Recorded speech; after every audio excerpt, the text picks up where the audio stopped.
because the marriage union must be taken. A double-edged sword in the hands of some women. Crass wickedness. That be it now. So that's my position in this matter. It is not whether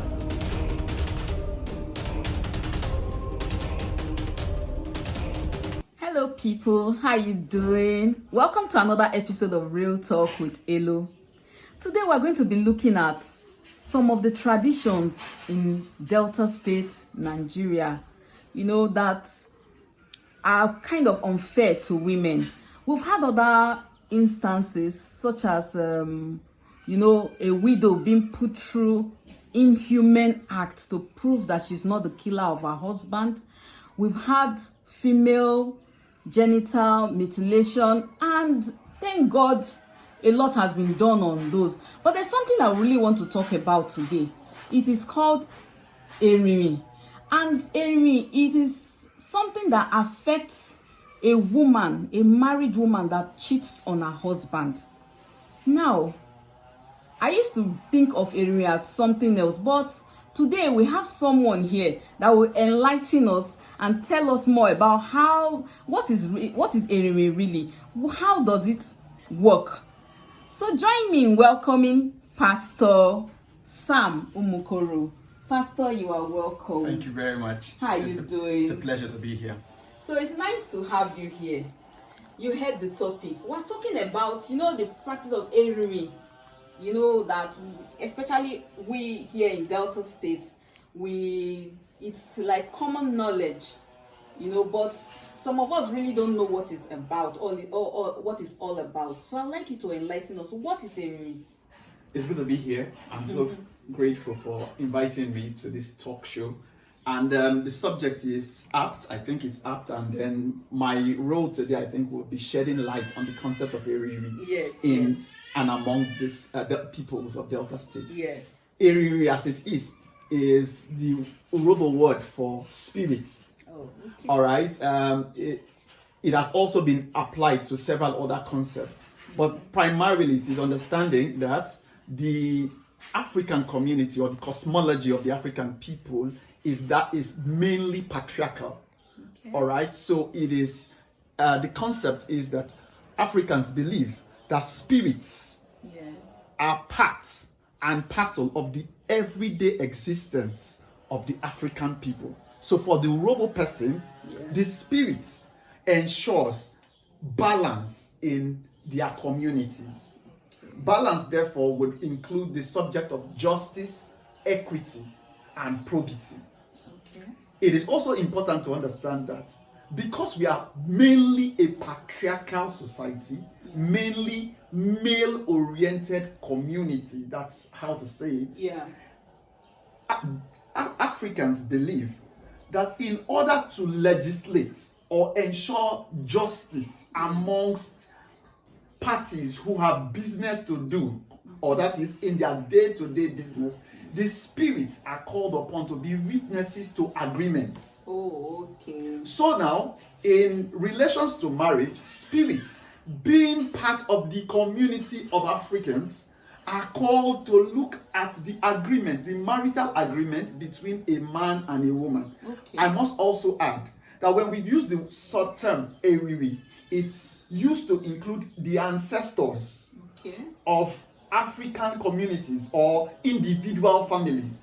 Okay. So it is generally believed that a marital agreement is contracted between a woman and the entire family members of the man she gets married to. Yeah. So it is to the extent that we believe that one is married to the family, both living and dead.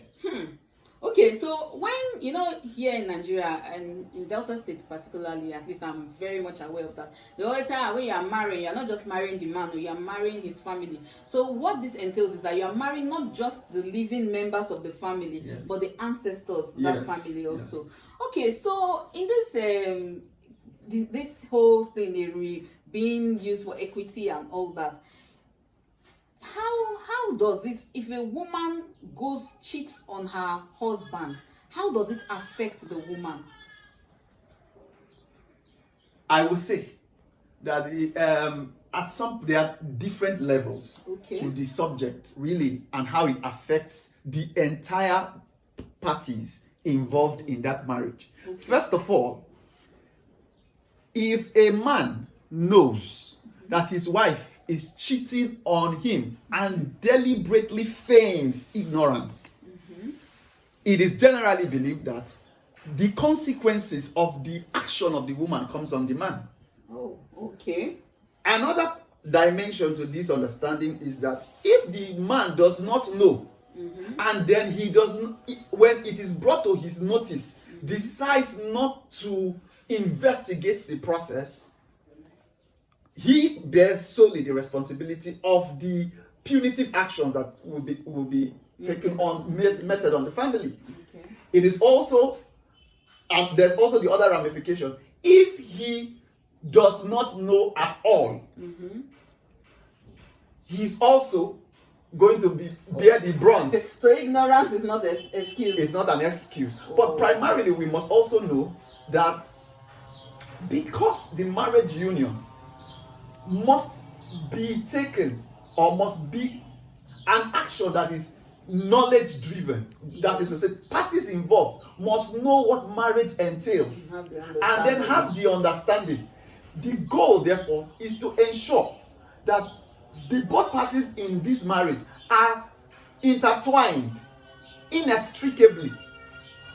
That is why when at marriage, the ancestors are called to be witnesses of these vows that these two individuals have chosen to take. So to that extent, if I am marrying someone, I should be open to knowing everything that concerns that individual. So the man must take responsibility for what happens in his house. So we must see. Whereas you think that is the woman that bears the brunt, I am trying to tell you now that in African and in the Yoruba culture, it is the man who bears the brunt for whatever he does not take responsibility for in his house. Just like we have in the biblical narrative. Yes.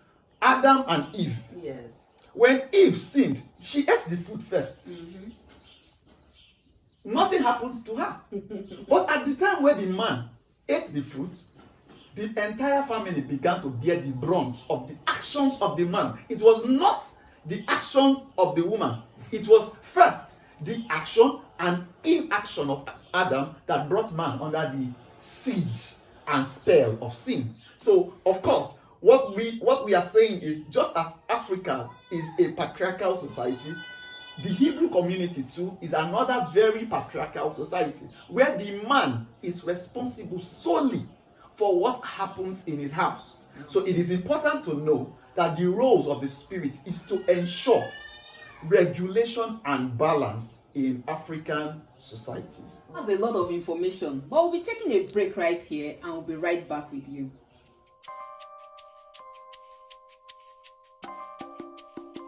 So welcome back to Real Talk with Elo. We're still on this discussion as it is hot, and let me just continue with him. So, like we're saying, Pastor, have you like instances that this kind of thing happened, maybe in your community? Where are you from?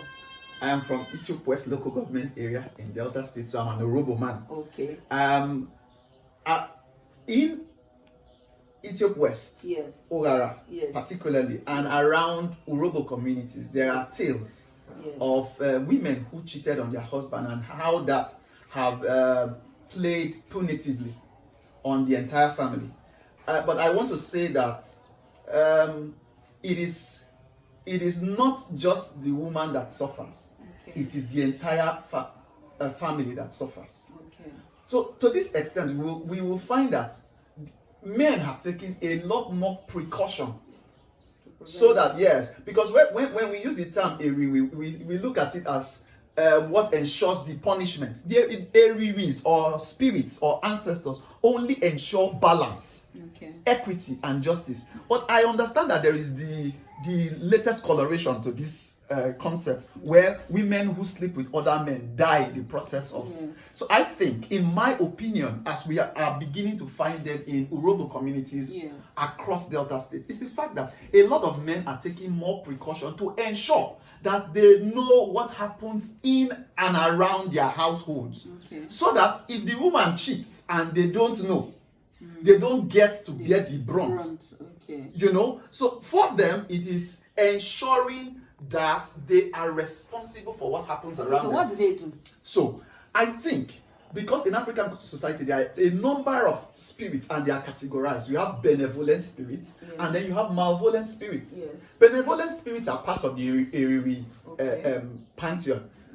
Malevolent spirits are also part of the pantheon of headship in the Eriri tradition. Okay. So we find that a lot of men will consult with malevolent spirits. Okay. Oftentimes with an Ejo priest. Ejo is juju Yes. in Orobo. Yes. They will consult with a juju priest and ensure that they put a regulation around their woman. Okay. So that if she engages in any form of illicit relationship with a man outside of him, her husband, she gets punished For the action. for the action rather than the spirit taking it on him. It is now taken directly on the woman, either by ensuring that she's exposed or ensuring that she's punished or ensuring that she dies. So basically, this is how we find the evolution of the concept of Eriri. But with the onset of Christianity, I actually have been of the opinion that maybe Eriri is no longer, it's no longer like before because we've embraced Christianity, lots of us. What do you really think? Do you think it has diminished its hold and its powers? Just like justice and Yes. equity, we must understand that laws are made for man and not man for laws. Do you understand? In that same vein, I think that the subject of Eriri has been over time regulated by belief systems. Okay. Because we have changing societies and we have changing belief systems, I think that the impact of ancestors, as we understand them, on Africans and the lives of Africans Yes. have gradually dwindled. Yeah. But that for me is not to say that laws have been left to die or left to suffer. What I can say is the fact that people conceive their world differently. To which end, the subject of marriage and every other forms of relationship which requires the regulation of ancestors have better ways of being handled. But